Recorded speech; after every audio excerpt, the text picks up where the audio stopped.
ตากูแดงก็เพราะว่าลมมันแรงนอนไม่ไหวก็เลยต้องนอนตะแคงนอนไม่ได้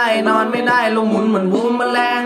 คุยกับใครก็ไม่รู้เรื่องกันเลยแต่คุยกับกำแพงตากูแดงก็เพราะว่าลมมันแรงนอนไม่ไหวก็เลยต้องนอนตะแคงนอนไม่ได้